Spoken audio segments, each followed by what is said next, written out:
welcome to episode 8 of the Farm.One podcast. I'm sitting here in Farm.One in Tribeca. My name's Rob Lang. I'm the CEO and founder. I also have with me Michael, our VP of Corporate Development. Say hi, Michael. Hello. And then also we've got Jess Carroll, who's our Director of Technology. Say hello, Jess. Hey, guys. Good to be with you today. We're going to talk a little bit in a second about the news, but first of all, I just wanted to set up my conversation for later. So I'm going to be talking to Chef Russell Jackson, who runs Reverence Restaurant in Harlem. He's a really experienced chef who started his career in Southern California, made his way up to the Bay Area, San Francisco, worked in, I want to say dozens of restaurants. It might not be dozens, but it's definitely more than a dozen different places. He's owned and operated 7 restaurants. He's now operating Reverence in Harlem. And he's also a supporter of urban agriculture and of Farm.One. He actually invested a little bit of money in Farm.One a while back as well. So we're really, really thrilled to have him on the podcast. And he's got just a wealth of experience, whether it comes to restaurants, to starting a business, to also navigating COVID, navigating some of the other problems in the hospitality industry. Hugely experienced guy and a really big supporter of urban agriculture. So that's coming up next. And before that, we're going to dive into some news. I have a feeling it's going to be about GMOs. But what's going on in the news this week, Michael?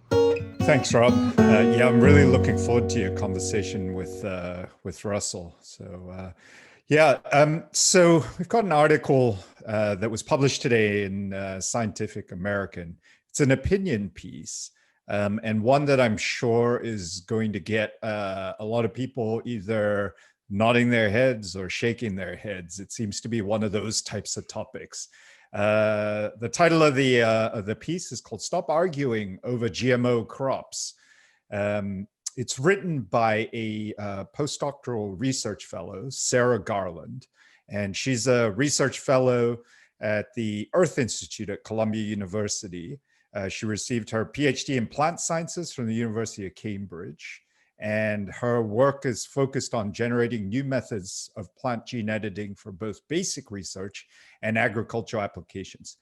So the story here is that, obviously GMOs, particularly in the last, maybe 5 or 10 years, has really sort of come to a head, I suppose, in the industry and amongst consumers. On the one end, for consumers, we've got these labels now on a lot of food that we see in our grocery stores and supermarkets that note that the ingredients are non-GMO. But then on the other end of things, you've got the industry, by industry, the agriculture system and the food industry and the food system, obviously claiming that there's viable, positive benefits of genetically modified organisms in the food system. The point that she's making is that, and I'll quote from her article: in order for global agriculture to rapidly become more sustainable and climate resilient, we must have the power to responsibly use every tool at our disposal, including genetic engineering. No single solution is a silver bullet. She goes on to say that current research in plant biotech focuses on developing plant traits related to climate resilience and sustainability, such as drought tolerance, disease resistance, and capturing carbon from the atmosphere. So again, really emotional topic, it seems like. Jess, why don't we start with, maybe if you can explain to us the pros and cons, at least as they exist in sort of common discourse in the industry of GMOs. Yeah, great. Thanks for that introduction to the topic, Michael. I think at first I just want to say that at Farm.One, we don't use any GMOs, but that's not because of any other reason besides that there doesn't exist any GMOs for the crops that we're growing. GMOs are essentially crops that have their DNA altered through some genetic engineering process. There's a couple of different ways to do it. And the main crops that have GMOs approved for use are alfalfa, corn, soy, canola, cotton, sugar beet, all these things that are really industrial crops that are mostly not used directly as food. I think apples have a GMO, which is one of the crops that seems more like kind of consumer facing. But I think it's interesting to see all these non-GMO labels because the scope of GMOs to date is still relatively small. And I don't see anytime in the near future Farm.One even having the opportunity to use a GMO crop because they're so expensive to develop and they don't exist for leafy greens and things like that. So, I'll just start talking about some of the pros of GMOs that have been cited. They can enhance basically properties of a plant. So they can make plants more nutritious, potentially. They can make plants more tolerant to pests. They could make plants more tolerant to, let's say, an early frost or whatever particular environmental conditions exist. And one of the more recent ones that has gotten a lot of excitement is that they can make plants potentially more sustainable. And the one kind of main way that this might be able to be done is by improving what's called the root to shoot ratio of a plant. So essentially creating more biomass in the root zone, which would allow the plant to convert more atmospheric carbon into the ground, into the soil where it will remain, and help mitigate some of the impacts of global warming through carbon capture. Another sort of sustainability benefit is allowing microbes to create better colonies around the root zones to fix nitrogen. Right now, that's mostly only done with legume crops naturally, but there's a potential to make other crops be able to fix nitrogen as well. And so in terms of the sort of scientific cons, I think there's a lot of debate. There has been some sort of debate over if there is any negative health concerns by altering the DNA of a crop, or maybe it would create an allergen where an allergen didn't exist before. And I think, most of the claims have counterclaims when it comes to the negative health implications of GMO crops. And so, I don't want to make one claim or another, but it seems like the jury's sort of still out there. I think where the real cons come into play are more of the sort of corporate or political impacts that GMOs have had. So one of the really common GMOs is crops that are what's called Roundup ready. So basically, crops have been genetically altered to be able to be resistant to glyphosate, which is the chemical that makes up Roundup. And so farmers can buy the Roundup ready seeds and plant them, and then they can just use one herbicide and pesticide that's Roundup, and they can apply it to their field, and it's very simple, and it will kill everything but the plants, and it makes farming a lot easier because you don't have to sort of deal with all the hardships of trying to, weed and kill pests that are influencing your acreage, because the Roundup does a pretty good job. The one issue with this is that it kind of promotes people to just continue using Roundup and using it fairly liberally, because you're already paying a premium for the Roundup ready seeds. And so you might as well get the benefit of it by continuing to buy Roundup and applying it. And I think there are some concerns that the weeds that are most resistant to Roundup will continue to propagate, and it will sort of create a super weed. I don't know if that has necessarily panned out, but I think one of the real difficulties is it really makes farmers reliant upon Monsanto, the company that owns Roundup. And it makes their margins smaller because they're continuing to buy from this big giant conglomerate. And I think there's other concerns that, for instance, GMO seeds, really, you can't propagate them for legal concerns. And so farmers are, have been for the last thousands of years saving seeds that have performed better and then planting them the next year. And then this cycle that's very distributed has improved the yields of seeds through seed saving. But I think as farmers become more reliant on GMO seeds that either genetically can't be propagated or legally can't be propagated to the next season, they're sort of missing out on the opportunity to improve the genes of their seeds through selection. And so with that, it sort of, takes more power away from the small farmer who would otherwise maybe be able to better their crop the next year by their own volition.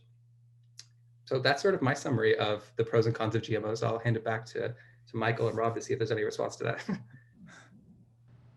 Yeah, I mean, speaking as someone who's more of a marketer than a genetic scientist, I guess, my take on it is that GMOs has been a sort of failure of marketing over the past 15 years, in that it's, if you ask a typical consumer on the street, even what is a GMO, what is a genetically modified organism, I think you're going to get several different answers. And if you ask them to name a benefit that may have accrued from some of this work over the past 15 years, I think you're going to struggle to get a clear answer from everybody.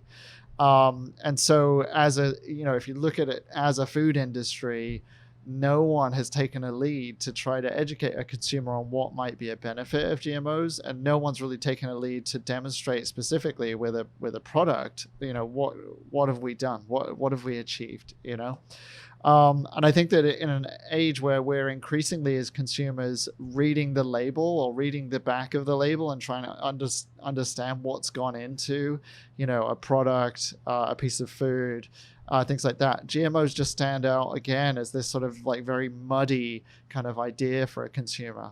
And it, if you take it one step further, which is to talk about this Roundup Ready, suite of offerings from Monsanto, yeah, it just starts to, as a consumer, it starts to make you worry even more. It means, okay, actually, does it mean there's even more pesticide on this product than there would have been? Because then the use of pesticides starts to come into question. And of course, like glyphosate as a substance is, in the news, I would say every couple of months now with different, cases trying to examine whether it causes cancer and other kind of things. So yeah, I see GMOs as a failure of marketing. I think that if you could rewind time, if you were like the GMO representative, whoever that is around the world, if you could rewind time, I think it would have been wiser to try to identify a very, very niche, small, just example product where you could say, hey, look, we've made this tomato taste a little bit better using GMO techniques. And look at it, isn't it amazing? You can buy it now. But there's nothing like that on the market. There's nothing really like that where a consumer can see a benefit to them. And I think, the last sort of piece of it for me is that, if you think about it, a lot of consumers will think that there are GMOs everywhere now. And as Jess was saying, there aren't really that many products that you're going to come in contact with as an eater, as a food consumer, they're going to be GMO. And so, the people sort of forget that actually, if you want to bring out a trait in a plant, it's still quicker, much cheaper to breed and select for variation, the way that farmers have been doing for centuries or millennia.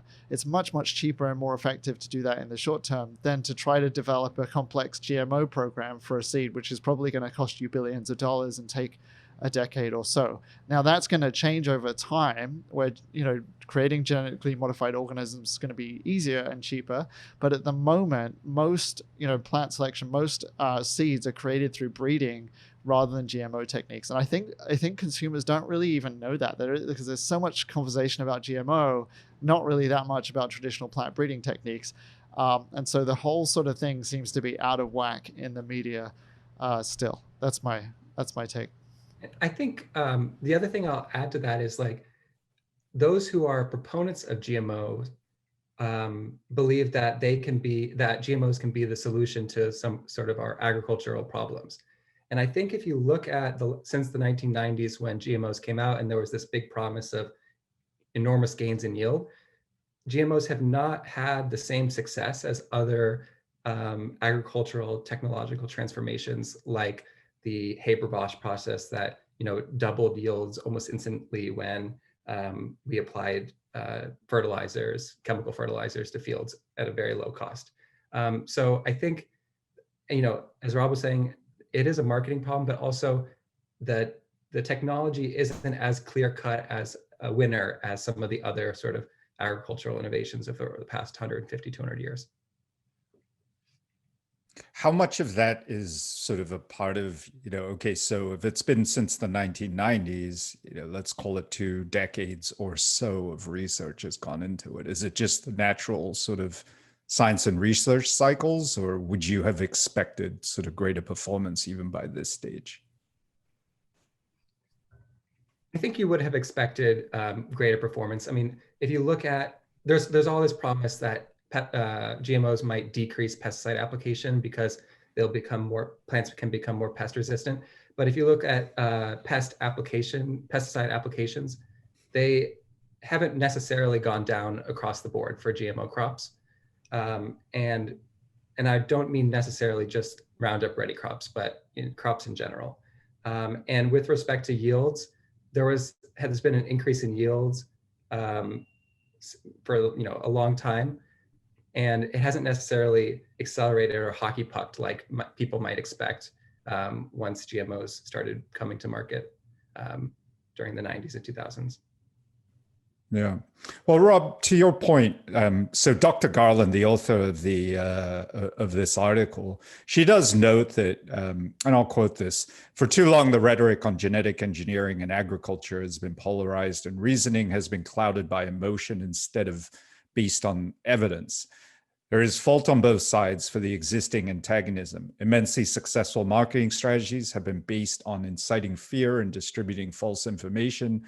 Large corporations have sown mistrust." I mean, this seems to sort of, be just a repetition of you name it. And it seems like on sort of science, on, you could call it activism, and on one side, and sort of the industrialized food system in this case versus anything else, on the other. Obviously, one of the hot topics today is COVID and the vaccines. I mean, this Pfizer vaccine is based on an entirely new technology, which looks at the genetics, of the virus, and prints sort of a replica of that code that we inject into people, with the hope that it does deal with this virus. So, it seems like it's another one of these cases where, one side sort of, it's that mistrust that we see again. And it feels like it's one of those where as much transparency, as much openness in the industry as possible is probably going to help us in understanding. And, for the things that we don't understand yet, again, sort of openness and transparency can only help here. Yeah, I think that's right. And I think that, certainly in the US over the past 4 years, you haven't seen a consistent message about science, even from the administration, right? And so you've got people at the very highest level of government trying to, sow mistrust about what scientists do. And then, in the worst case, giving off a crackpot theory about injecting bleach into your arm to stop a pandemic or something. It just couldn't get more ridiculous. And so when it comes to quite a nuanced topic like GMOs, where, there are potentially huge advantages to pursuing this technology, but there's also risks. There's risks of, for instance, seeds that are GMO seeds getting broadly disseminated into the ecosystem, potentially spreading, and then various negative traits being adopted by larger amounts of plants around the world. There are potential dangers there as well, right? So I just think having a sophisticated discussion about science in America in the 21st century is just really, really hard. And so it falls into this pattern of GMOs. You've got traditional anti-vaxxers who, oh my God, causing so much problems. And then now, questioning about the vaccine that's been developed for COVID. I think it's really worrying. And I think that, the last piece I would say about that is that if you look at our food and nutritional advice, I think there's also just a lack of clarity there. Well, people, in the media will get obsessed by blueberries having amazing antioxidant properties, but sort of communicating it as if you could eat, fried chicken your whole life and then just have a pint of blueberries and then you'll be fine because they've got the antioxidant, and just not having that sort of subtlety of discussion as well. It just fits into that problem. And so I think like the media as a whole has a duty to explain science a little bit better. I think consumers have a right to, of course, consume the information they want, but as a duty to communicate information that is accurate, true, and nuanced. The media needs to do a lot better on that, I think. Well, I'm going to try that fried chicken blueberry diet. I'll report back. It's so classic. You guys know how that goes. So, you brought up labeling, right? So that's an interesting one for us in the vertical farming industry. What are the efforts there to, could you guys talk a little bit about the efforts there in terms of, is there a new category that can emerge out of it? Because organics doesn't quite fit the bill for what we do. And I know there's some industry initiatives, but how should we as an industry think about that? Yeah, I think that's right. I mean, if you ask a typical consumer again what organic really means, I think they will mostly say pesticide free. I think some of them will have a conception that an organic farm is there to preserve soil integrity and this kind of thing. But beyond that, the organic label pretty much is just a proxy for pesticide free, I think, for most consumers. And so if you want to look at vertical farms where the vast majority are pesticide free, but also do a lot of other things to ensure food safety and consistency and product quality, that organic label doesn't really capture it. But at the same time, no producer, no supermarket wants to have a label that has 17 different things listed on it. It's just a waste of time for the consumer. And so I think we're part of an initiative within the controlled environment agriculture industry to have some better labeling, and that labeling to be something that's clear, that ensures a certain level of behavior in the industry, a standard, if you will, a self-certification standard. And hopefully, that's something that we can come up with as an industry. But I think that, you're definitely going to see better labeling, I think, over the next few years. And I think part of that is also about transparency as well. So just understanding for the consumer, like, oh, okay, this is much more traceable. This is a product where you can control the environment much more, which means that, food safety or problems like the E. coli outbreaks or salmonella, that kind of thing, is much, much, much less likely to happen in a controlled environment facility. And so this labeling sort of is there to obviously reassure the customer a little bit more. Although, of course, on any given label, you can't say that there is no risk at all in this food product. So with all that kind of new labeling, you have to sort of strike a balance between information, simplicity, and not making claims that you can't really back up. I don't know what you think, Jess, in terms of labeling efforts over the next few years and what might happen. Yeah, I think you're right. Sort of like the organic label has a sort of fuzzy definition. I mean, even the notion of pesticide free is a bit fuzzy. Like, does that mean no chemical pesticides? Does that mean no organic pesticides? Does that mean zero pest control? What is a pesticide? I think more than anything, instead of just there being sort of a vertical farming or indoor farming specific type of label, there really should be a label that indicates some sort of sustainability measurement, how much carbon was mitigated through the growing of this kind of product or something like that. The calorie label on nutrition labels seems to be sort of an accepted, non-contested standard that, like, I think there are some issues with it, but for the most part, it allows you to compare different products to one another. And I think it doesn't necessarily have to be the growing paradigm on the label, but more quantitative information to give transparency to the consumer about, what's behind the scenes and what are they consuming, not just right then and now, but like in terms of how it was produced. Yeah, it seems like there's an opportunity here for vertical farm and vertical farms in the industry to take a proactive sort of be proactive in this instance and really sort of create a competitive advantage, right, as a business to say, yeah, we are a lot more sustainable in these ways, and here's how we can prove it to you and show it to you, and be open about the types of chemicals or the types of nutrients or the types of whatever ingredients go into what we're doing. Jess, you had said that there aren't many GMO seeds or GMOs in vertical farming right now because they haven't been developed in leafy greens. That must be on the horizon, right? I mean, we're seeing a lot more of this. Are you not seeing the industry start to look towards it? No, I think there are companies focused on breeding seeds specifically for the indoor environment. But in terms of genetic modification, I don't see that on the horizon. I think if you look at the scale of corn, soy, canola, sugar beet production, it's just so much more than vegetable category in its entirety.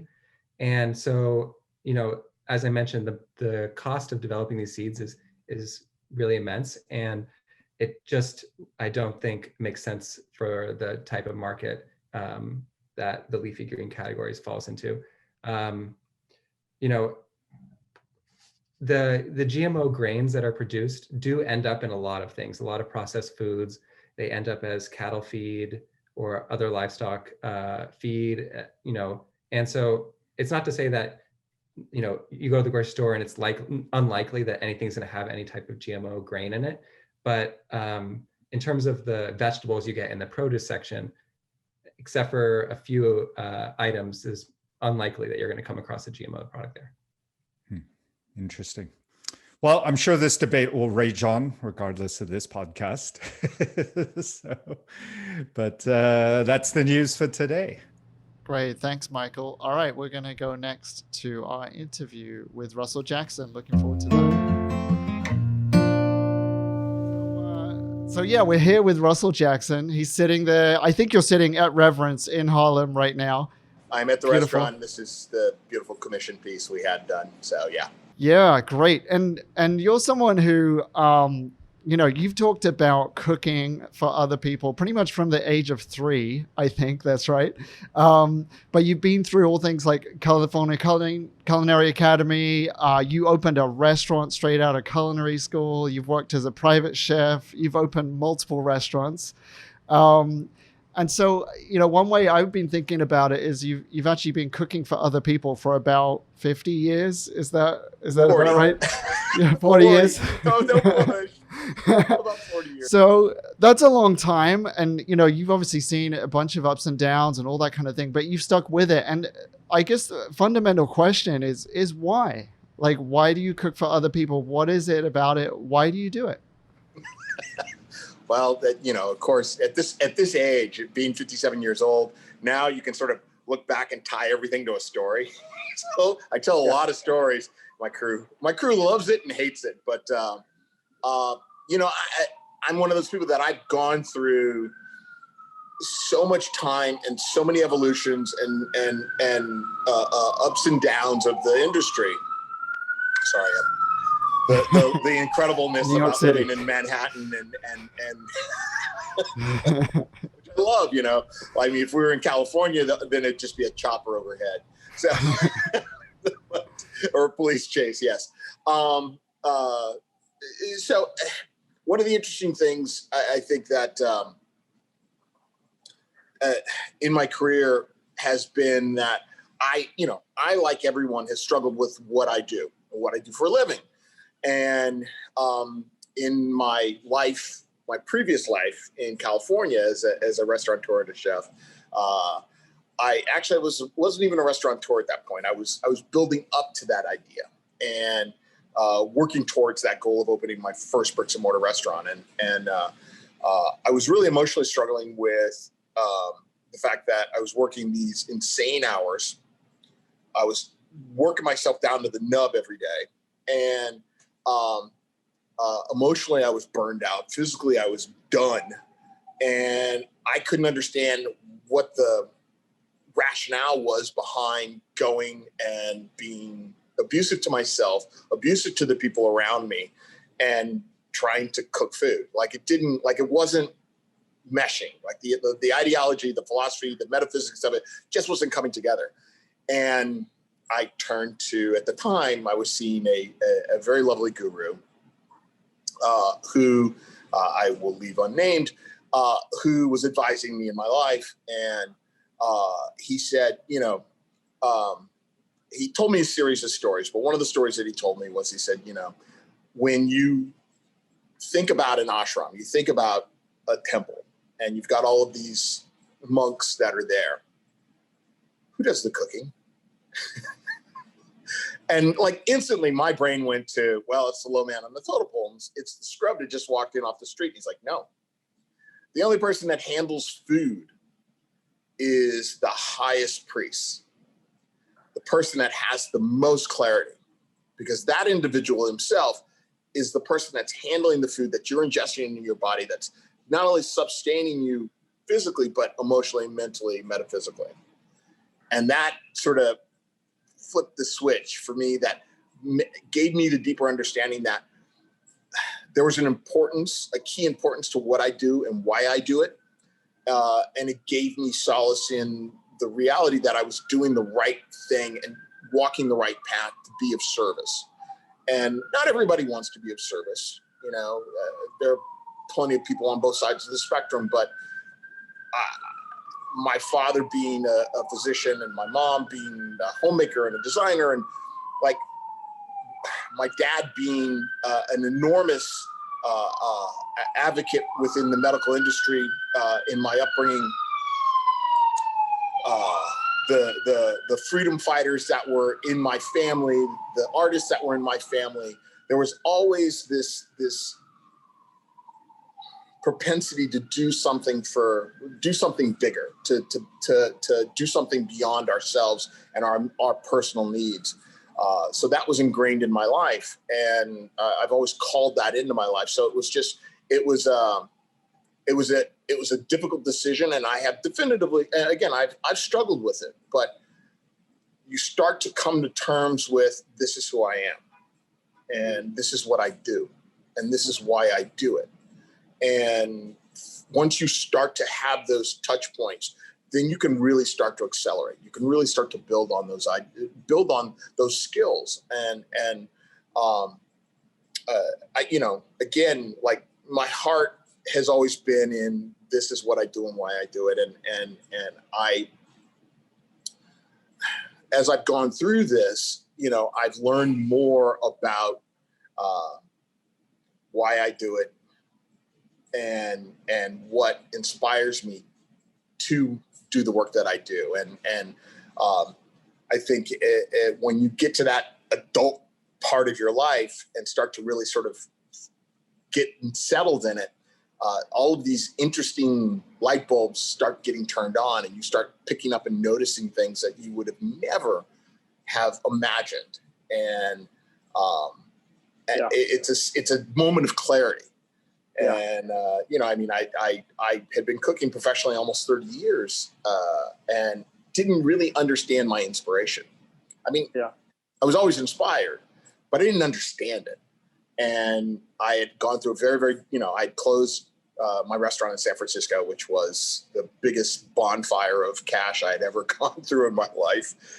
It was, and putting a restaurant down is, it's a massive grieving process. It's a very emotional, disturbing place to because you put so much of your heart and energy into doing this. And I don't think people really understand that. I don't think people understand the level of sacrifice that restaurant people make. And with very little accolade and very little reward, people have a lot of misconception about this industry. And it doesn't help, like Food Network and these shows, these networks and stuff that sensationalize all this garbage don't really get it. They're not very supportive about the reality of what this is. So you're always sort of fighting against those tides. And I was very fortunate that, you know, I'd closed Lafitte. Within the week, Food Network had called and said, "Hey, we want you to be on Iron Chef." And I was like, "Well, where the fuck were you guys like 6 months ago?" And I had to pull a team back together. Unfortunately, you know, my best friend's Dominique Crin. She said, "Hey, look, come to Atelier, hang out here, work in the kitchen, get your brain going, write menus, just get cooking with us, and we'll prep you and train you for your fight." And, you know, knowing that she had won, I think she beat the shit out of Michael Simon. And, you know, all the San Franciscans at that point had been winning. And this was what we ended up filming was the final season. Just having that month of spending time with her in the kitchen, as close as we were even at that point, and all the times we had cooked together, the thing that I hadn't realized was how she created. And getting that exposure to her process allowed me to recognize that within myself. And the thing that I recognized was the thing that really clicks for me is music. And it always has been. Like my entire career, my entire life, music has been the defining driving force for me. And those songs, that soundtrack of my life pulls back to a touchstone of an experience or a story or a night or a day or a person that allows me to encapsulate a mood, a feeling, a taste, a smell that allows me to create. So, you know, it's like everything that we do here at Reverence in trying to, and it's very difficult to explain the connection of the music to the food. It's just, for me, I haven't learned how to explain it yet. But it's still the inspiration, but I just haven't figured out the right technique or way to give people a more clear vision. So what we do is we put the story out in front of it. Mm-hmm. So here at Reverence, when we were doing indoor dining, it was about the connectivity of the dish being represented by a story, which really was the nucleus of a song or an album or something musically inspiring. And now, yeah, I mean, there's like a connection there, right? If you're a musician, you're kind of offering something up, and it's a gift, you know. And as a chef, you're offering something up, and it's a gift, and it has like encapsulated in it some of your feelings and thoughts and your background and everything, right?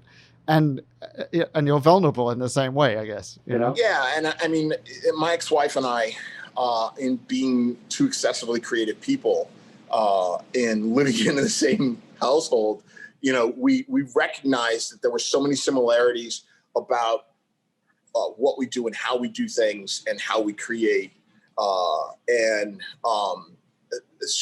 as well as so many elements of the business side of it that mirrored each other, and to a depressing point.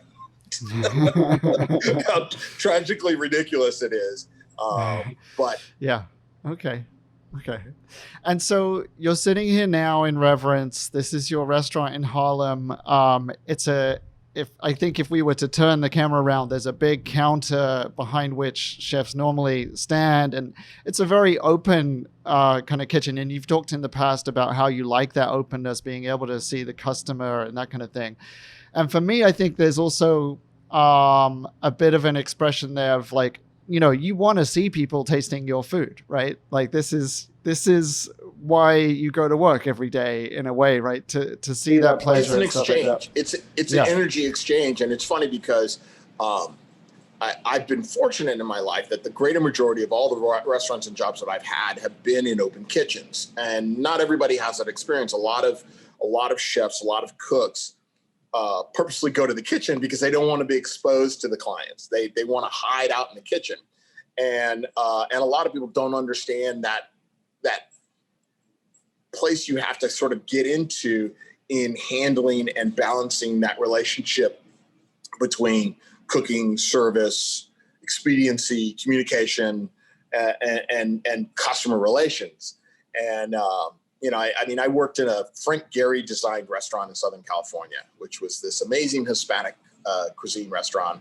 that was inspired by Patricia Quintana's work and some of her collaboration with us, and the food was amazing. I mean, the food was just downright amazing. It was a very, very special kitchen, and it was wide open. Like there's nowhere to hide in that place. But it was in itself its own little encapsulated stage, and the experience and the interaction and learning how to be just part of a team and a unit that was functioning out in the open was very special. And my last restaurant, Lafitte, was another wide open, transparent. And for me, it's important because it's not just efficiency. It's about the transparency, so people understand the elements of the work and the juggling, the things that we have to do. It's that performance that makes the experience that much more intimate for people. And it serves a purpose. This is a 900 square foot, kill box. It's direct, it's visceral. If something goes wrong, you see it, you hear it. If we mess up, you see it, you hear it, you understand. And it's a high wire act, because we're not huddled up in some corner of a building and it's like you see all the magician's tricks here. Yeah, and I think, the other thing that I've found, when I've been lucky enough to eat at counter restaurants, whether that was sushi in the past or, other places, even like a Terra upstairs, which has a counter, and like there's a thing I think that happens, especially when you're the guest of a chef, is that there's a generosity that you experience that I think a lot of people who eat out at restaurants don't realize until someone who works in the restaurant, they know you're coming, and you get, actually, sometimes it's like an onslaught of like dishes and like, okay, I want to show you this, I want to show you that, I don't want you to leave until you've tried this thing. And it's a generosity, but it's a thing that sort of comes.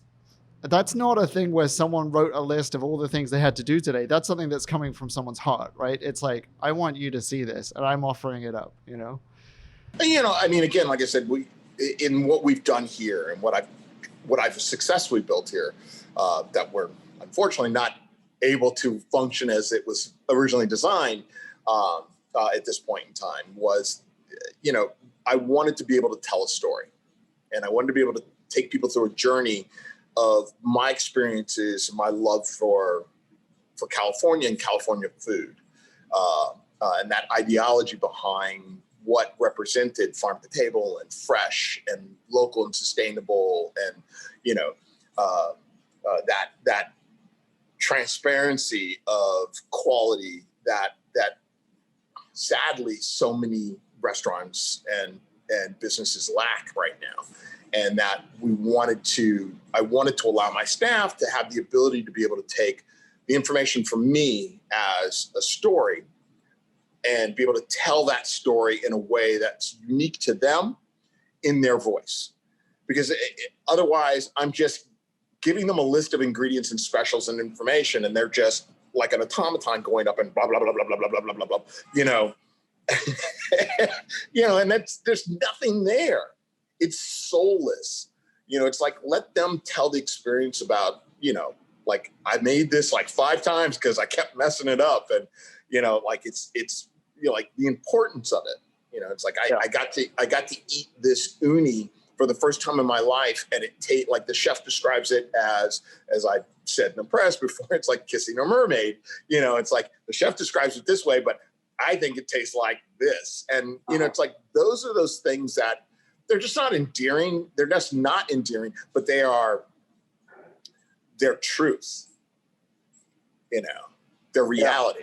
And that's what the modern restaurant should be. That's what the modern independent restaurant should be. And and I'm praying to God that it still exists when all of this starts to shift. Hooray, they started vaccinating people today. That's awesome. But we're still 6 months or more out from a place of cautious safety again. Yeah. Well, let's talk about that we'll get onto that, I think, in a minute, but give us a little sense of your journey. Obviously, grew up in Southern California, ended up in San Francisco Bay Area as well, eventually made the move over here to New York City. Describe for that journey, and also what caused you to move over to the East Coast. What caused you to abandon all the amazing produce of California, abandon the summertime, the sea, the ocean, and then come over to the East Coast? Done. Yeah.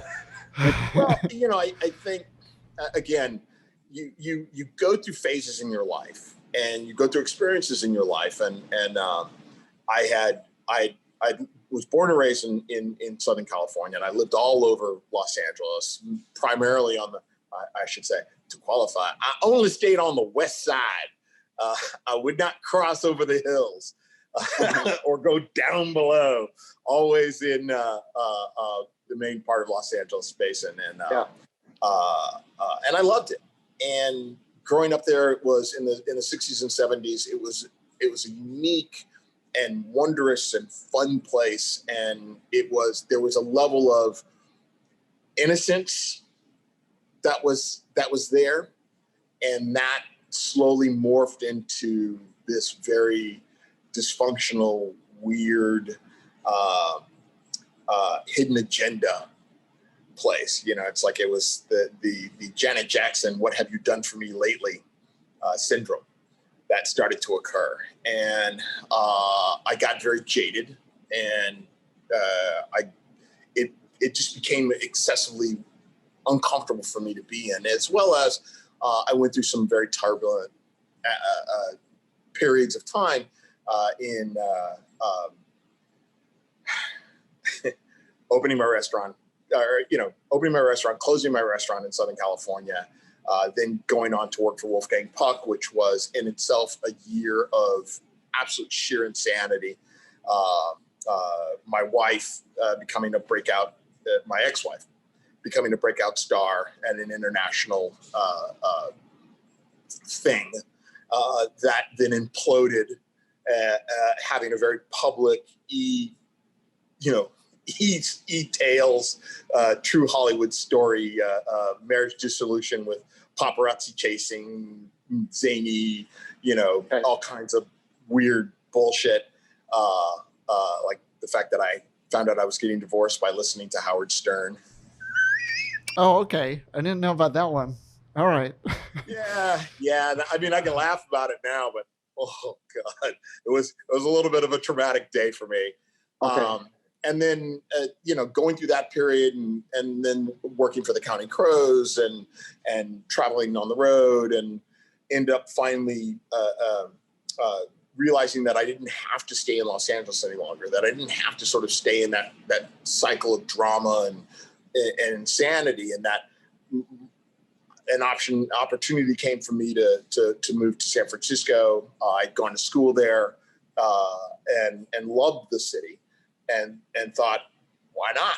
And ended up moving there and started to ingrain myself there, and really evolved as a chef.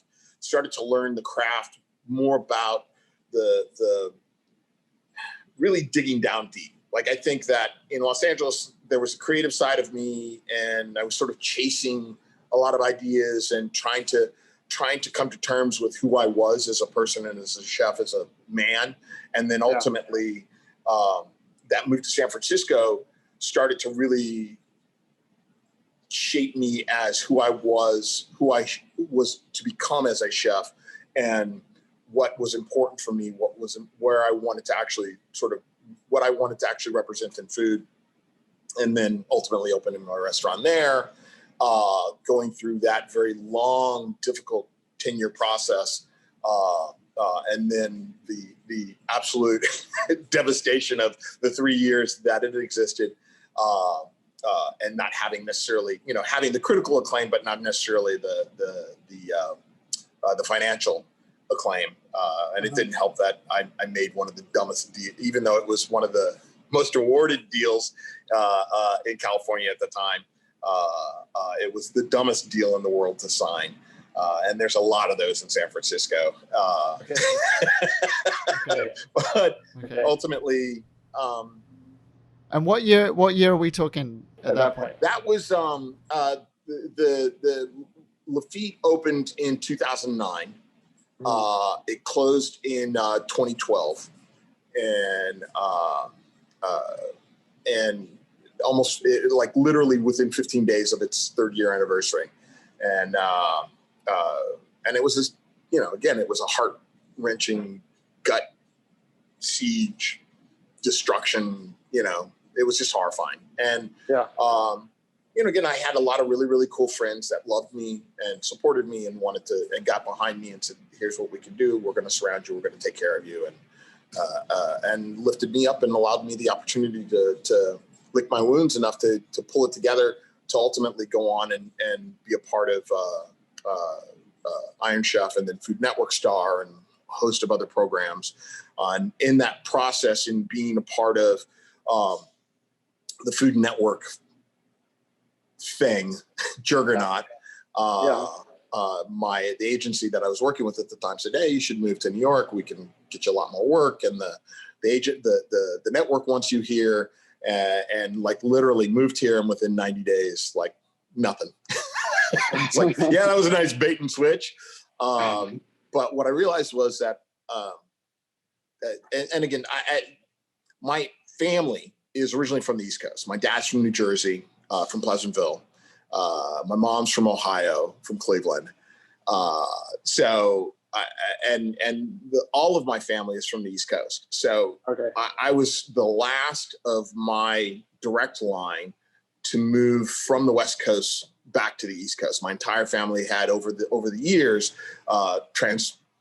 transported back and forth, and then finally everybody had sort of settled here in the East and the Southeast. And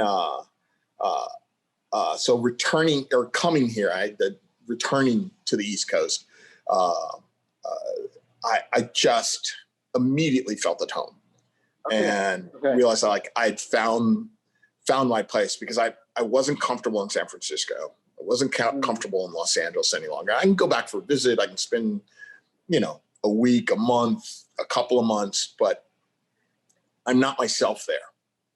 I'm myself here. And I'm comfortable in my skin here. I like the lifestyle that I can lead here. And in thinking of growing a family, it was the only place that I felt comfortable in doing so. And certainly that's the last 4 years has been very tough in being capable of saying that. I was very, as everyone has been, very, or 85 million Americans were fearful of what may have occurred had the election gone a different way. And fortunately for all of us, that didn't occur, because I'll tell you, I was one of those people that said, if it does not go the way we need it to go, we're going to have to really consider leaving, because I couldn't subject my son and his growth through another 4 years of what the garbage that we've been currently living through. Let alone it's not safe. It's just not safe. As an African American, it's just not safe. So sad, unfortunate, but the sad reality of this of the world we live in right now. Well, we'll talk about that, I think, a little bit more as well. And I think that, obviously you've chosen to open a restaurant in Harlem. I think, one of the things that you talked about when you opened was, look, if you go north of 77th Street or something, there was at the time like one Michelin star place. There's very few fine dining places. It still exists. It's there's above 77th, there is only one Michelin star restaurant. And it ain't us. Sadly, it's not us right now. But talk us through that decision and how you look at, Harlem as a community relationship to Manhattan as a whole, what you're trying to do with Reverence, and then we can sort of walk through to what's actually happened, in the pandemic. But what was the original thinking? So the original plan, and I had kind of retired from the restaurant business after Lafitte. And I said, I don't know necessarily if I really want to build another one. And I made that stupid statement after I closed my first restaurant and then turned around and built Lafitte. But I said, okay, if Dominique and several other close personal friends who are actually now part of my advisory board for this restaurant, all said, look, and Tyler Florence put his foot in my ass about it. Said, you need to build another restaurant, and you need it to be a representation of who you really are. Like, it needs to be who you are. And he said that to me on a flight. Because I was living bi-coastally for about a year and a half, we would always end up catching the same flight back and forth. So we would end up, and there were a handful of other people that we would see all the time, the same time. And anytime we would get a chance to sit together, we would, switch seats or whatever to sit together, and we would talk the whole flight. And he just he was so adamant about building something else and building something publicly, because, he was well-versed and clearly understood about my success in underground restaurants.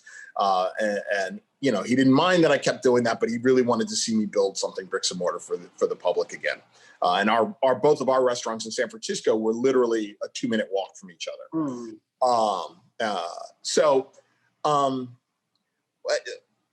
I've been thinking about it, and kind of loosely, and my friends were all pushing for it, and I just started living here in Harlem with my girlfriend at the time, who's now my wife and the mother of my son, and we were living over here on 138th and 5th Street, and just getting a healthy takeout order of quality-driven food was impossible. Impossible. I was telling a joke the other day we were talking about delivery fee charges, and, because we've just started delivery ourselves, and the excessive amount of money it costs to get food from here to there. And I understand the premise, but I had donuts delivered one day from I think from I can't remember, Donutery or something like that. And it cost me $60 for delivery of donuts. Now, they were damn good donuts, and it was a huge box, but still $60 in delivery fees. And it just frustrated me that every time I wanted to get a decent meal, my wife and I had to get into a cab or the subway and travel 30 to 50 blocks. And I just didn't feel it was justifiable.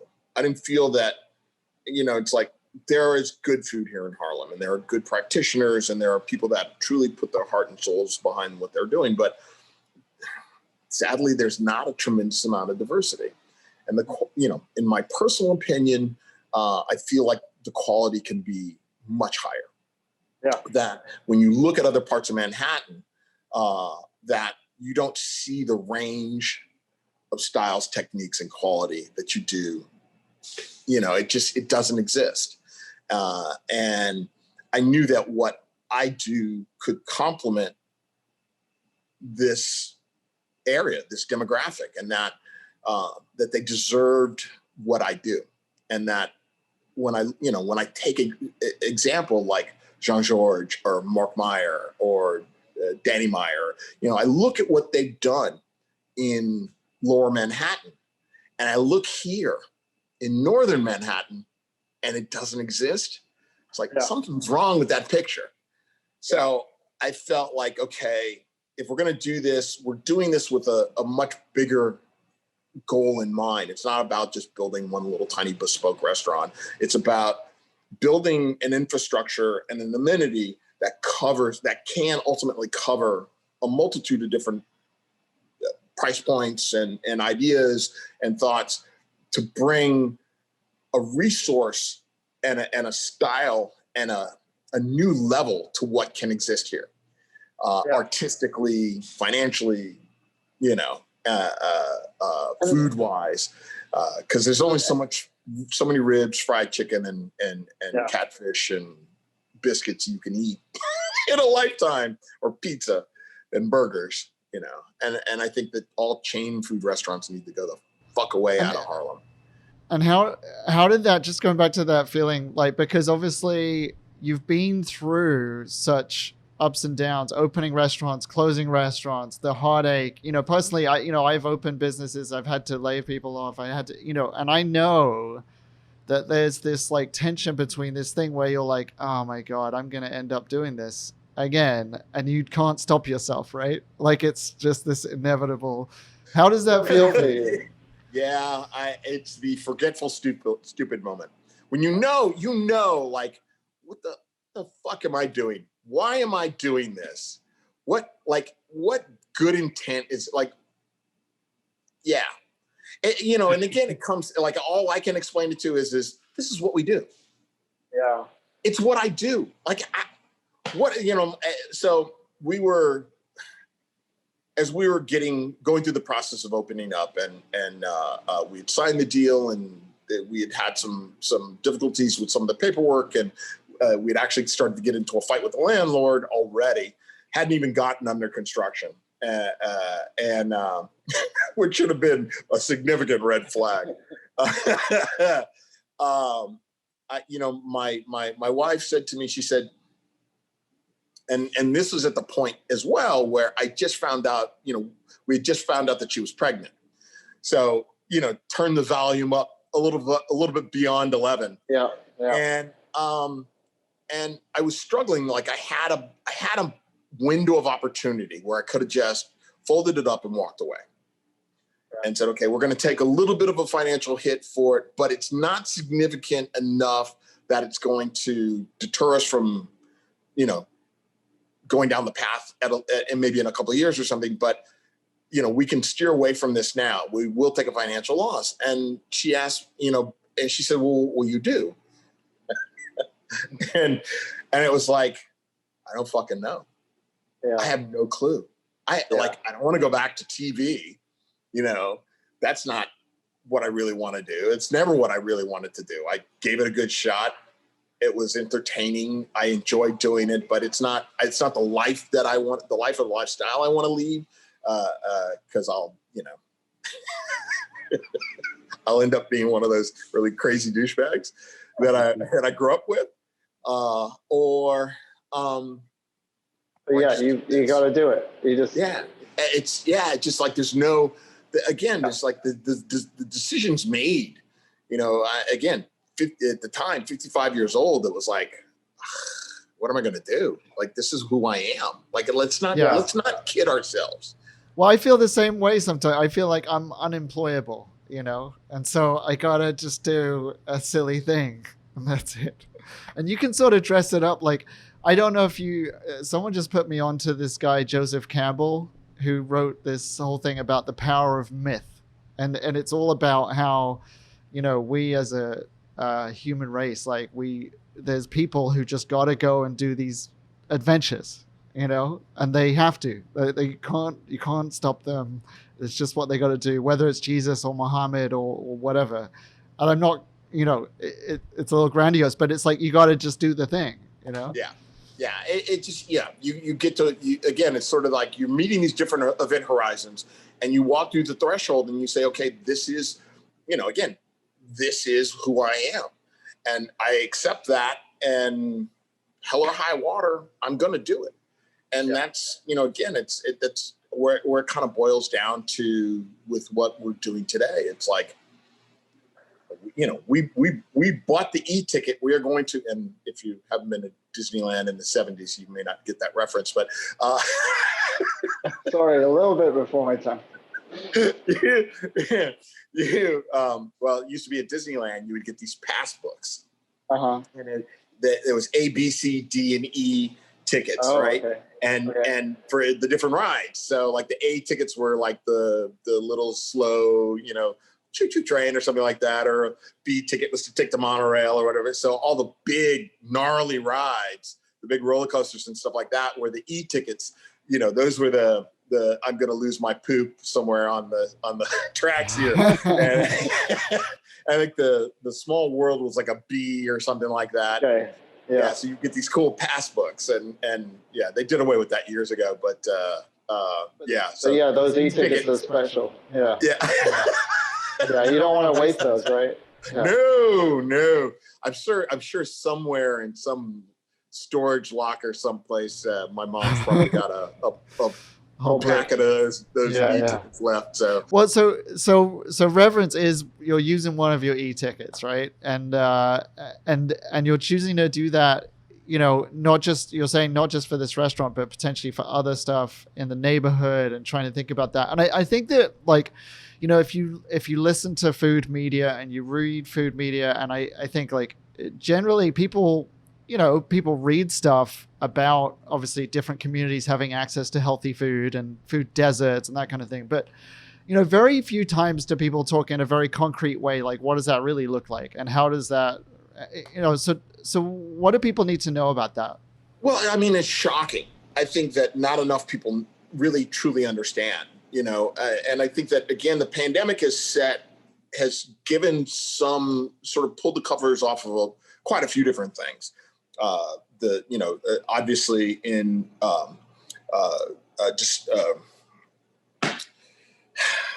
in racial terms, in economic terms, in so many different areas, from the leadership in our government, city, state, local, federal, failure all the way up and down the chain. That the systemic broken promises, the impropriety, the fact that they're fighting it out in Congress over liability protections that's not meant for the small businesses, but that are being pushed because large corporations have forced people to do risky, high-level, shitty work through all of this, and they don't want to be liable for it. They don't want to take the responsibility for it, even though they're the cause of it. It's like, come on, and that, again, it's like we're looking at this massive broken system, and it took, speaking of the pandemic, it took all of 2 weeks for the restaurant industry to absolutely implode. Like the wheels came off overnight, and like none of us, like, we all went, yup. What did you think was going to happen? And how fragile the infrastructure is, how fragile our system has always been, how unfair and inappropriate and uneconomical the business model is. Like, and it goes back to saying, it's like, we are the largest employer in the United States, but our people are treated the worst and have been taken advantage of. It is modern day slavery, and that's, again, this is part of why I'm an advocate for one fair wage and that this restaurant is considered a high roads kitchen. And it was from day one. And I, like, even in San Francisco, I tried to build that restaurant's infrastructure and our systems in place to represent that idea. I wanted to pay my staff more. And not just out of the generosity of my heart, but because it was fair. And I wanted our whole entire restaurant to be equal in how we distributed the wealth that the restaurant took in. And it was an impossibility, because the old mentality, that old ideology that people had to believe in because they were too afraid to see what was potentially on the other side for themselves. And of course, now they're all like, oh, geez, that place was awesome. That system was killer. I wish I could go back to that. And it's like, yeah, in hindsight, yeah, we were doing the right thing and you just didn't get it. So you shot it in the foot. And I spent most of my time in court fighting it out for what's now state law in California. Mm-hmm. So, again, the industry's, it's like where we go from here as an industry. There's major changes that have to occur. Well, I don't want to. Yeah, I mean, I would talk about that. Yeah. Well, I'd like to see. Again, I think that it starts with, I think it first starts with representation. And I think that we as an industry have forgotten the amount of immense power all of our voices are. And that, and I'm going to speak about independent restaurants. I'm not going to talk about big corp, because they are their own entity. They have their representation with the NRA. The NRA does not represent independent restaurants and small businesses as much as they may quaff and we represent everyone. Bullshit. They don't represent anybody but the big multi-unit multinationals. Okay. Again, let's be honest. Let's be transparent and clear about it. You know, when push comes to shove, when the type of advocacy that's necessary to make our industry better, we are the independents are the last in the line, but yet we are the greatest number of employers. We are the greatest number of revenue generators. We should be the leaders. And so I think that the IARC, now that it exists, needs to grow. I think that we as all independent restaurateurs need to join this effort, and that it shouldn't just be 100,000 restaurants. I think it needs to be every independent restaurant needs to be a part of this program, and that we need to have the mechanisms and the lobbies and the money behind getting what we need as an industry. You know, they're going to vote this morning on a package. Great. Awesome. You're fucking 6 months late on getting it out to us. But there's some 20 billion, 30 billion in all that's going to go to the airline industry. Yeah. What? Yeah, the whole thing is insane. The whole thing is insane. Like, Yeah. I'm sorry. What? Yeah. You know, it's like the airline industry, yes, is an important piece of our commerce, but food is first. Yeah. You know, I think I agree. I agree with Jose Andres that we need a food czar. We need a minister or a director of agency of food, and it's not the FDA. It's not the ATF. It needs to be. We need somebody that strictly is working and looking at the necessities of a better food system. And that we shouldn't go back to the old premise of the broken system that exists. It's like if we look at this, the golden nugget in the large steaming pile of horseshit that we're all living through, all of this is that, yes, it got destroyed. Well, we can rebuild it, and we should rebuild it, and we should rebuild it in a positive, ethical, effective, diverse, fair, and economic way that's transparent, that has efficacy and true advocacy built into it. And that, you know, I mean, beyond that, we're just repeating the sins of our past.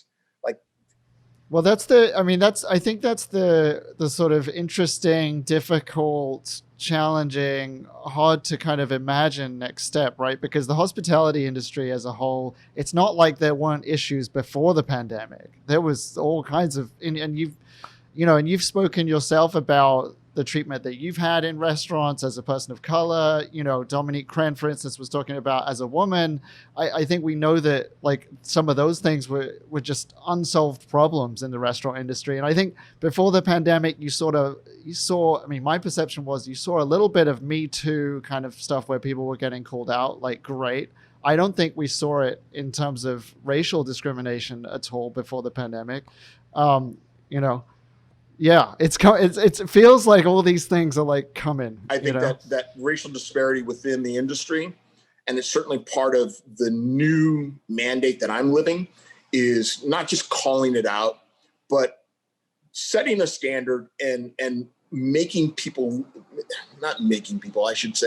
offering people the opportunity to live up to a better system, live up to a better promise, and take actions to actually facilitate a better environment, you know, and it's not going to be, you know, I mean, again, and we look at people like Michelin and James Beard, and like they have enormous problems that they have to solve. You know, they've awarded, there has been a lack of transparency, a lack of diversity, a lack of efficacy within those organizations. And, you know, I applaud them for saying, okay, we're stopping. We're going to take a reflective look at ourselves and really try to hopefully fix this problem. And they've got some huge problems to solve. And there's not going to be any easy decisions about how to resolve those issues. You know, obviously with World's 50 Best and with all of these agencies, it's no different than, and again, like we talk about the fact that James Beard and all of this stuff is like the Oscars and stuff. They all have the same issues. They're all talking about this. They are literally all talking about the same issues. Yeah. You know, about small independence, about transparency and efficacy within diversity within their organizations, within the from their management to their judging to their standards. You know, I mean, frankly, I wouldn't want to be them because they, you know, like it's going to be so difficult to try to figure out just the simple fact that, okay, let's say again, they divided it up amongst regions, right? You have the 4 different regions that they consider for nominations and for awards. But how do any of those, like if you're some little podunk spot that's in the middle of a block that's undescript, but is doing the most insane food imaginable, and all of your neighbors know about it, and maybe a little part of your city knows about it, or maybe that restaurant's in a small little tiny borough of some, you know, off the shoot road, you know, how does that place get noticed? How does it get the accolades that are necessary to get it on the radar for those people that are going through the judging criteria to make an educated example? And that the people that have big PR engines and marketing machines, and, you know, I can't begin to tell you how, again, in going through this pandemic and seeing those people that have stepped up and taken actions and have said one thing and done another. And there have been a sad quantity of those paper tigers that have all existed, that are PR machines, that are marketing machines. And I won't throw mud at specific individuals, but they know who they are. They know that they talk a mile of shit, they show up for a photo op, and then they fucking disappear, and they don't really do the work. And like I believe in those people that don't say shit but just show up and do it. Those are the people that I believe should get the awards and the respect. And, you know, I mean, not to toot my horn, but like, again, my belief is that we're a part of a hospitality industry. We're supposed to be here for our people when the shit gets tough, you know. And right. I'll give my crew all the accolades. They even though they are just as high risk as I am, they show up, they protect themselves, they stay safe, they keep themselves, like we have a little pod. We keep ourselves tight and secure to make sure that we're protecting each other. You know, we follow the protocols that are necessary to, you know, to the best of our ability. And, you know, we're a little lax sometimes, but well, you know, again, 8 months of it. Yeah. But, well, let's talk about that, right? So, because you've been 8 months. I mean, I can't believe you just said it, but it's true, right? So you start in March, right? I'm imagining in March, there's that 1 week period where you're like, oh, wait a minute, this is real. And now it's happening. And now it's kind of over, right? We were starting to see effects of the pandemic in January. We watched our numbers drop off. We watched because at that point, in only being open like 3-4 months, we were already we were seeing a lot of tourism and a lot of culinary tourism, which was great because again, you sort of go through these evolutions of exposure. You get the locals and the early adopters and the bloggers that come rushing through, and then they're gone after 6 weeks, and then it slowly starts to saturate beyond that, and then you get a lot of tourism food tourism that comes through, and then that helps to sort of stabilize you through as you're building up your local. And we were at that place where we watched this dramatic drop off, and February was the same way. And we were starting to see a lot of locals that were starting to come through at the end of February into March. And then, I had already started making plans on how we were going to handle what I knew was going to be an eventual level of restriction, and how we could operate safely to try to protect ourselves and protect, even not knowing or understanding the virus at all. Yeah. And unfortunately, being a child of a physician, you kind of understand a few things about getting a cold. So we were already starting to prepare for taking actions and planning to stay open and meet the city's guidelines. And then, they went from you have to have reduced to 50% reduced to you're closed in a matter of 3 days. Yeah. And we were in the middle of service when we got the announcement that we had to be closed the next day. Yeah. So, shut it down. So, spent a long night shutting it down. Yeah. Everybody went home. Everybody stayed safe. And we were communicating the whole time. And fortunately for us and my relationship with the Talk organization, they reached out to me and said, "Hey, look, we're gonna try to get you back to work. Are you guys game?" And it was like, let me talk to my crew, talk to the crew. Crew was like, "Let's go. Whatever you need, boss. Everybody stay safe, stay locked down. I'll let you know what we're going to do." And within a week, we were up and running. And again, we were the only, for a little while there, we were like one of the only restaurants in Manhattan on the Talk platform that was operating. Everybody else, all the fine dining units were all gone. So for a few weeks, we were sort of the super sore thumb. And what's, for me, as much as I love Talk, and they have been an incredible business partner with us through the last year. And my friendship with Nick Konis has been growing, which is he's an amazing character.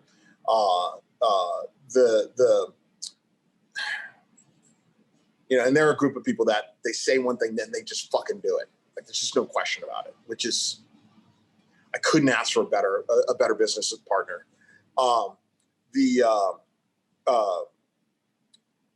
The difficulty that we find, and again, here is I purposely built a restaurant here in Harlem to provide an amenity and provide a service.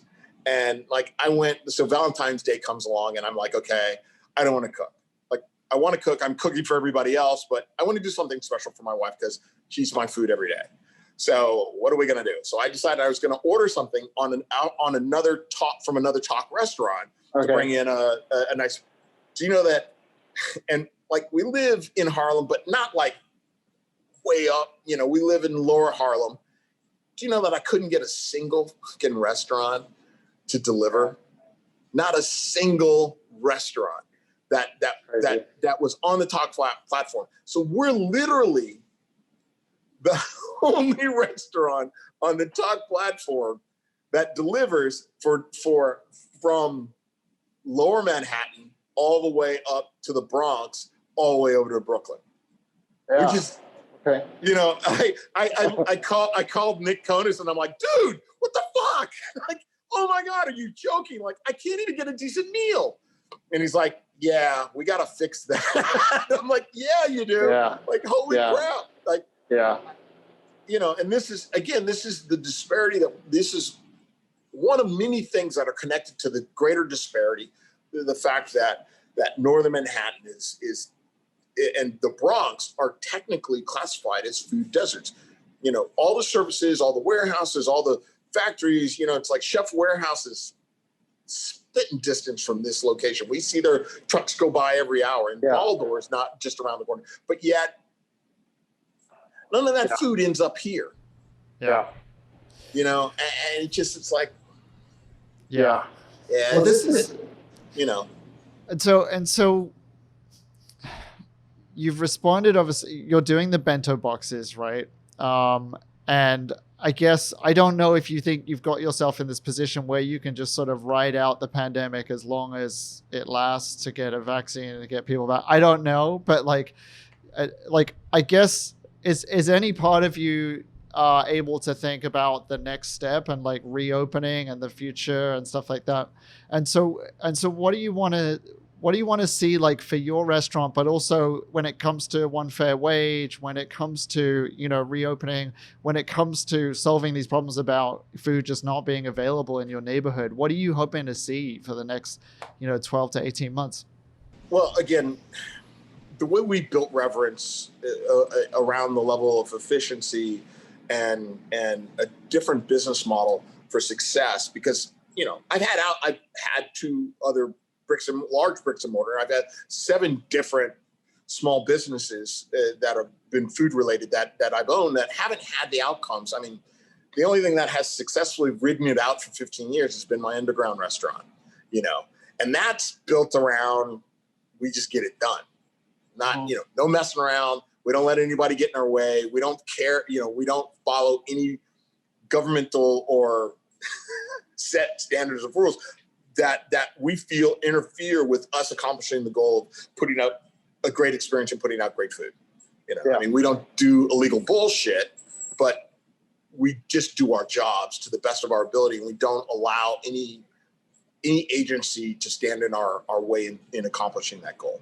And we finally had to agree to put it into storage a couple of months ago, and it's very sad because it's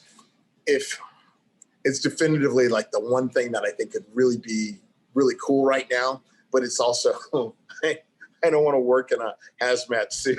Yeah. I don't trust people and their stupidity, you know, and that, you know, that's a whole nother conversation that we can certainly cover here. But you know, for me, I think that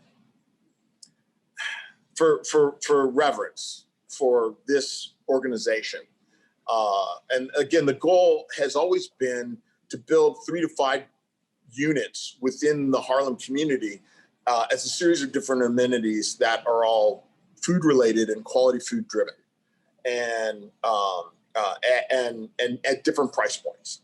So if I think back to the sort of Tony Robbins philosophy of emulating other people that have been successful, that have sort of roadmap a process to success for you. If I look at Mark Myers, if I look at Dominique Crenn, and you know, they started out with the nucleus of their fine dining restaurant and then branched out from there. And that was the philosophy that we started out with. Of course, we've had to now amend that philosophy, and Reverence has become a series of different things. You know, again, it's not that we're trying to be logical. You know, I spent 2 years developing the core business foundation and idea and operation for Reverence itself as a fine dining, sit down, small impact restaurant. And that all went out the window the first shutdown. What we've gone through in the last 8 months is a period of time where we were reactionary, where we weren't planning anything, that we were just trying on a day-to-day, how are we going to do this? How do we do this safely? How do we try to represent who we are without turning into another hot chicken place? Or, you know, it's like, how do we do that? And putting that out to my board of advisors and having those conversations and trying to figure out what's fair and equitable and reasonable and still somewhat sustainable. And I mean, in all honesty, we haven't paid rent since March. And I every month, we don't have the capability of doing it. I would pay rent if we had the capability of doing it, but this restaurant in its first 3-4 months was profitable. First restaurant I've ever owned. Yeah, that's a big deal. People don't even realize how big of a deal that is, you know? Yeah. Oh, shit, this is going to work. This could actually work. And it was. And I was so proud about the fact that all this hard work and this idea and letting all of these other voices come in and help me to make these very big decisions about what we were going to do was actually starting to take foot. And, you know, again, destruction. So now, because so many things have happened and occurred in the last 8 months, it's what's the next year going to look like? Because I don't think it's just we had to get out of the reactionary place in trying to outthink these idiots, Mayor de Blasio, Governor Cuomo, having to try to outthink their bipolar, uneducated, non-data driven decision basis, as much as they may profess that that's how they're making decisions. It's so much acrimonious bullshit that and how these guys throw a dart at a board and how they make a decision. I'm telling you, it's a bunch of magic 8-ball bullshit. So, we sit down and have said, okay, here are the things, here are the resources that we need. Here's the things that we can offer. And how can we, and I sit down and I talk with my staff about it. It's like, what are we doing that we can do better? How can we do this better? How can we offer this in a way? And what we found is that the things that we are currently doing, the things that we're continuing to do, other people are emulating. So we know we're on the right track when we start seeing other big name restaurants putting shit up that's identical to what we've been doing for the last 6 months. And it's like, okay, that's cool. Good on them, almost down to the not almost, down to the packaging. Okay. Complete emulation. It's like, all right, hey, I'll be the first one to tell you. If I see somebody with a good idea, I'm going to rip it off, and I'll tell you I'm ripping you off because it's a good idea. So, I think that what I'm starting to come to a realization is that fine dining is going to be a very difficult, not just a very difficult sale. I think people really want it, but it's just not safe to do. It's not like the point of contact. I see that Per Se is doing, their service. They did their last service last night and all that, and I think that's lovely. And again, in the same respect that, like Eleven Madison said, we're not doing anything till 2022. And again, that was a big decision. It made the right sense. I still see us, again, because of our size, because of our financial standing, which is shit, and digging a massive debt hole. And again, I have to be willing to say, okay, I'm going to take that debt on for the rest of my life, which hopefully it won't be the rest of my life, but that it'll at least give us a fighting chance to kill it in a matter of time. But, it's like with thinking of like, okay, I've got a 3-year debt model. Well, now that 3-year debt model is a 5-year debt model. And then probably by the end of this, I'm going to be looking at 7 to 10 years of a debt model in realistic terms to get through to the other side. But its survival continues to allow us the opportunity to continue to build and to grow. And I think that what Reverence may become, and like we've started the soup store thing, and again, like it's something that I've done my entire career. I'm actually really good at making soup. It was something that I wanted. And I felt like it might be, again, to offer something of high quality at a lower price point to allow people to, stay fed, and that we can, by extension, go out and feed people that don't have money or don't have the resources. We can still turn around and say, I got no problem giving somebody a container of soup, because that's what we should do, right? Yeah. And so I think that Reverence this location ultimately may become a provisions outlet where we'll make different types of foods based on, more of the grab and go system. But I'm still trying to, there's this adoption that people have to start to understand. And again, a part of our business model was, again, prepay, pre-reservation, scheduled times. That for us as a business model will never go away. We are always going to follow that route because that's part of the key to our success. And I would like to see more restaurants do it. You have to think about the bigger picture of you are a commodity, and you're not unlike a concert or a movie or anything else. You still have to put in, tons of money, tons of resources, tons of effort to get ready up to the showtime, right? Showtime starts at 5:30 and it goes to 10 o'clock, 11 o'clock, whatever.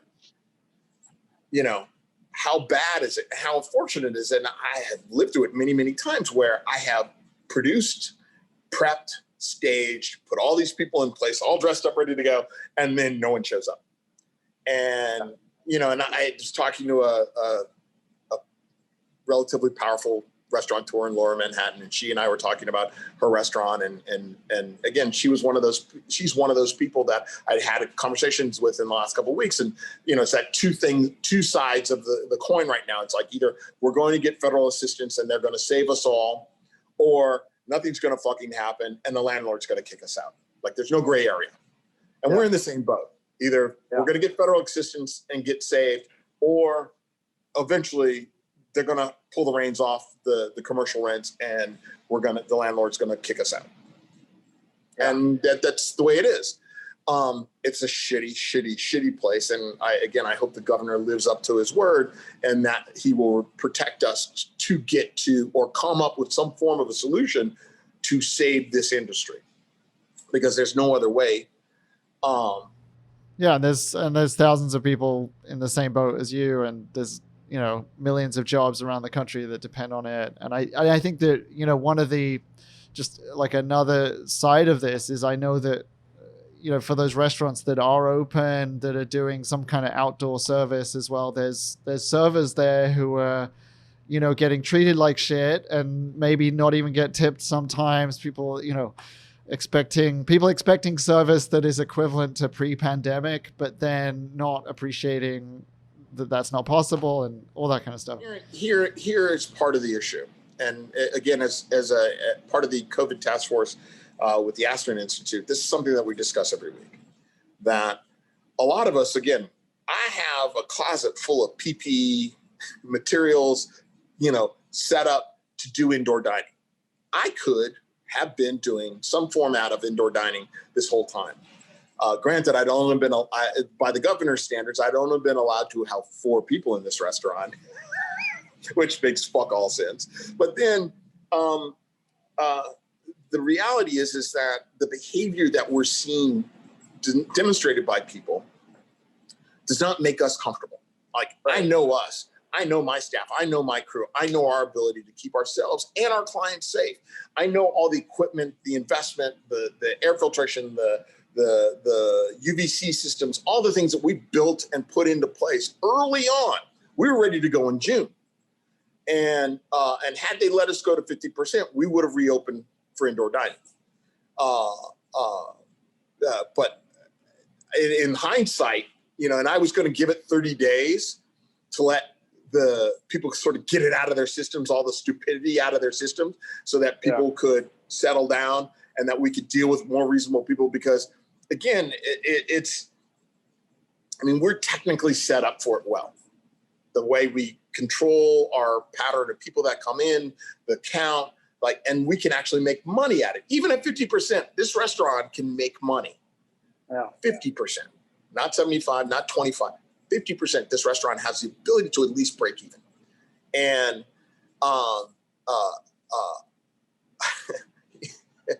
and it's not a lot of people. It's like 16 people, you know? The difficulty is, and I have tons of photographs and evidence, is the fact that people aren't getting it. And I get everybody wants to return to what they perceived was normal. Those days, just not unlike 9/11, those days are over. They're gone. They're in the past. The world has changed. It's never going back to what you think was normal. Normal now is you got to wear a fucking mask. You got to wash your hands. You have to keep socially distanced. Those things are going to exist for the next several years, you know, because we still don't know enough. Great, there's a vaccine. You still don't know enough. You know, in the next 6 weeks, we're going to see, you know, the outdoor dining has been a distraction. I didn't want to spend, and I know guys that have spent $20,000, $30,000 building up these monster things, those igloos and what's really funny is they haven't said it yet, but the email that went out to all New York restaurateurs that have liquor licenses, in the bottom of the email, there was a statement in regards to what constitutes a safe outdoor structure. or in essence, alluding to what indoor versus outdoor means. Yeah. Right? 99% of the COVID incubators that people have built all over this city don't meet that requirement. Yeah. You can have 2 walls. Yeah. That's Yeah. Right. that Yeah. means No, I mean, the more you build up the outdoors, the more it's the indoors, and then you're back where you started. Yeah, and basically these people built built-in, heated, enclosed outdoor buildings, which are just adjuncts, and none of them are movable. So Yeah. Wednesday, when this massive storm dumps all that crap, oh my God, it's going to be a shit show of epic proportions, because we're going to get a massive dump of snow. You know what it's like when it first hits. You know what it's like when the city is trying to dig itself out. And all of those things that are in the street, and they're going to tell them that you have to remove them, Yeah. or they're going to get plowed. It's going to just be, oh my God, it's going to be horrific. And like it was inevitable. It wasn't even a matter of if it or won't it. It was inevitable, and it's going to the parade of stupidity is going to occur on Wednesday. And again, it's one of those things where there are very, very few people. And I'll say this: my favorite bar in Manhattan is a little place called Selrose. And they've done it right, and the way they built their outdoor structure, the way they've done their layout, the way they've set up their operations, the way they're serving, like they are one of the best examples of a restaurant operation that's just done it right. And I use them as an example when I speak at the different agencies and stuff like that, and I show pictures of how they built their outdoor structure. It's beautiful, it's laid out.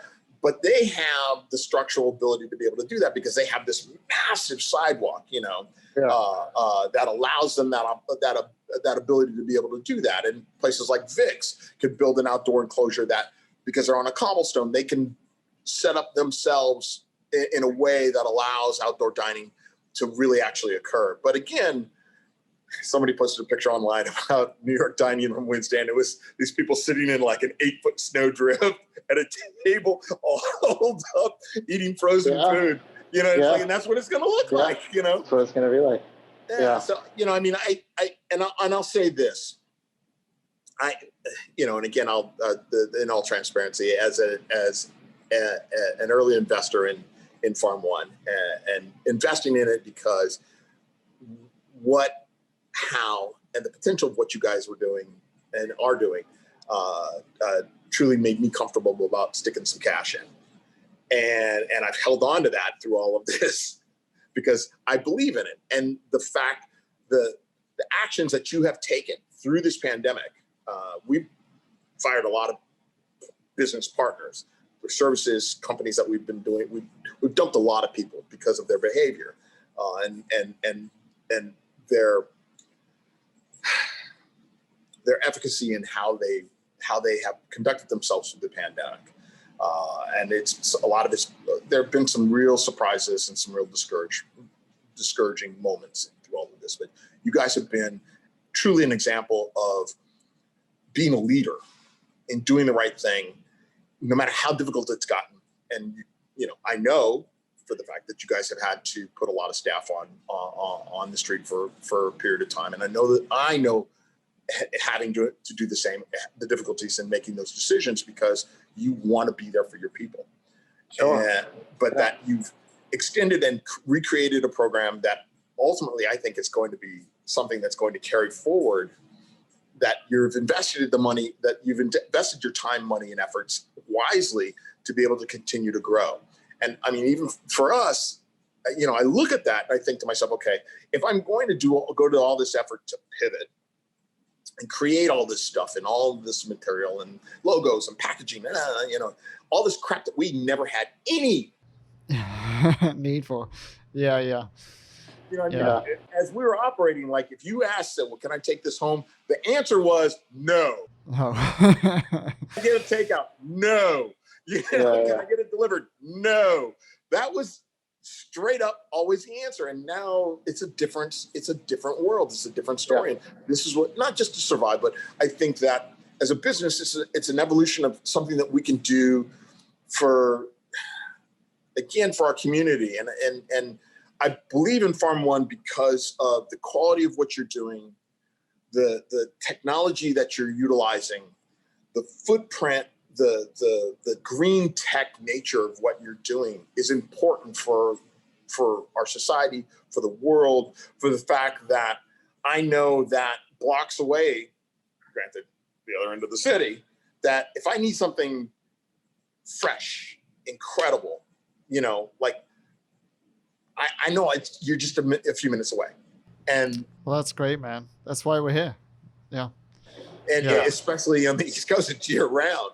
And that's incredible. And, you know, and it's like, you know, like we did the Farmer Share program, which I love the subscription model for this business. And I'm trying to think about it's something that we're trying to work out with Soup Store and trying to create sort of a subscription model that I think would be fun and entertaining. And we want to do something for January, since everybody's, you know, we're going to do a pretty hardcore. I've been sober almost 35 years, and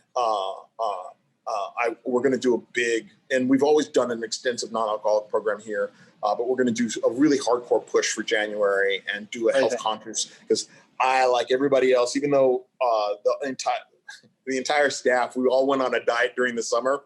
And I think I know my staff was much better than I was. I still managed to have gained a whole shitload of weight. So yeah, January's the time. We're trying to put together a program in January that I think will be a really cool subscription or a package that we can offer, where we can give you access to better quality foods, and as well as health regimen and some guidance. And I'm going to drag some other people in to be involved. And I'd actually love to see Farm.One be a part of that idea, because again, honestly, you guys send up 3 containers for the farm share. You send 3 containers of it. The box of greens that you send goes to my house and I eat them. Yeah, I'm not surprised. I mean, it's good stuff. It's good stuff. I don't mind. It's good, you know.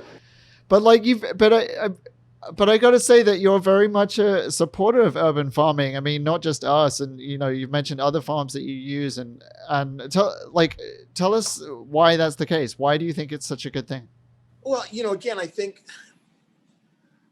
the reality of, you know, and again, this is that Californian part of me. And, when I was living in San Francisco, working in San Francisco, I lived in Dogpatch. And Dogpatch it's nicknamed the Gourmet Ghetto, not unlike the Berkeley Gourmet Ghetto, which was a sort of a de facto restaurant row. But we... there was an urban winery. There was Fatted Calf was where they got their start, and all of it's where oh God, what's the chocolate company? Not Cho. It's a different company that got their start, that makes little cool tiles, and you know, like there's all of these little tiny bespoke mom and pop small food businesses where Rakuti Chocolates was born. And they have a very large footprint there now. And it's the 3rd Street corridor where the new hospital is now. And where ultimately all of the health and pharma tech companies are all in that corridor by the ballpark. Yeah. And I love the fact that living in that neighborhood, I could literally get on my bicycle and ride down the block and pick up all kinds of incredible artisan high quality products that I could in turn go back to my secret kitchen and cook. Yeah. And the fact that I had a massive rooftop container farm, and we did an annual dinner that we called CFUG, which was the clandestine farmers urban underground harvest group. Okay. All right. What I did was I organized all of these friends that I knew that had, again, in California, you have little patches of earth and you've got a fig tree or a citrus tree or an almond tree or, so we would go around to all of our friends' places and harvest all of these fruits and vegetables. And, then we would go up into Oakland into the trails and harvest huckleberries and blackberries and just all of this wild and mushrooms and everything. And we would do all of these dinners built around all the stuff that we would forage for. And then we would go out occasionally and go fishing, or we would go down to the docks and buy fish from the guys that had gone out that day, and the crabbers. And, and it's like, there's such an enormous difference. And this is one of the things when I made my farm visit originally to Farm.One was there's this enormous difference between your expectation and reality. Yeah. And the reality of the situation is that the incredible reality is that local, sustainable, high quality, cared for product, that not the big mass produced meat grinder, chemically driven garbage, GMO garbage that is perpetrated on the American public, that, it's like all you have to do is taste it to see the difference. Yeah. And it's so dramatically different. And that for me, it's like, it makes my job easy. I can make something so simplistic and so straightforward in its approach and accent it with high quality products, and people lose their minds. Yeah. They're like, what the hell was that? And it's like, oh, we put salt on it. Now, granted, that salt came from a small mom and pop Mexican farm, Right. or it came from a small harvest company in Martha's Vineyard. Oh my God, I found this Martha's Vineyard salt to die for.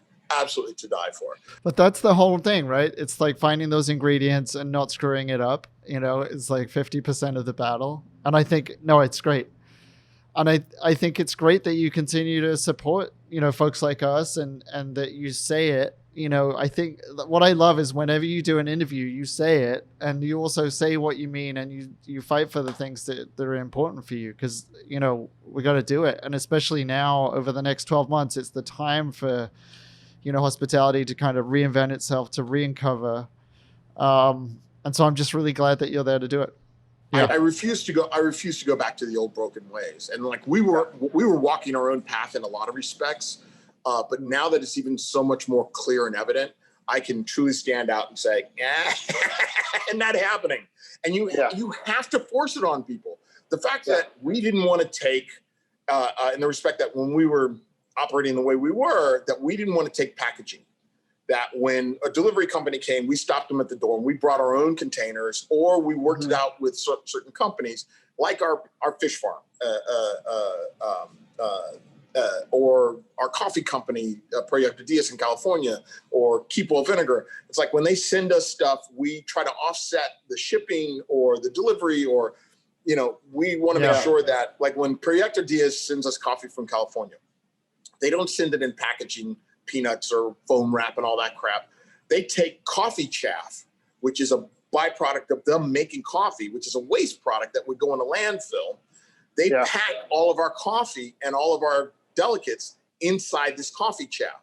And when the coffee chaff gets here, we store it and we use it for our Nukazuki process. Right. So again, it's like, you got to do that stuff. That's how it works.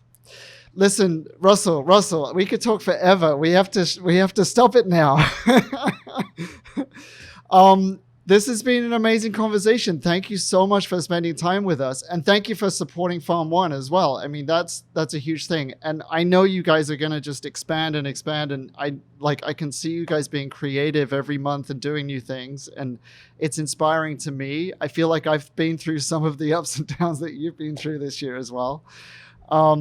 And I just want to say thank you, and we're all kind of rooting for you, and reverence, and the whole team. It's amazing. The way we survive is through support and through actions, and that right now the actions are, push and advocate for the passing the Restaurant Act, That's calling your senator, calling your governor, calling your representatives to get them to push that through Congress and the Senate. The other way is just by going out and eating and dining out and supporting local restaurants, independent local restaurants. The chains are covered. They're not going away. Don't go to Olive Garden. Go to your independent restaurant. Go to your mom and pops, and things like for us, swag, the gift certificates, all of those things. Every single dime makes an impact in keeping us safe, allowing us to continue to do the work to get to the other side of this. Amazing. Visit us at Reverence NYC. Thank you so much.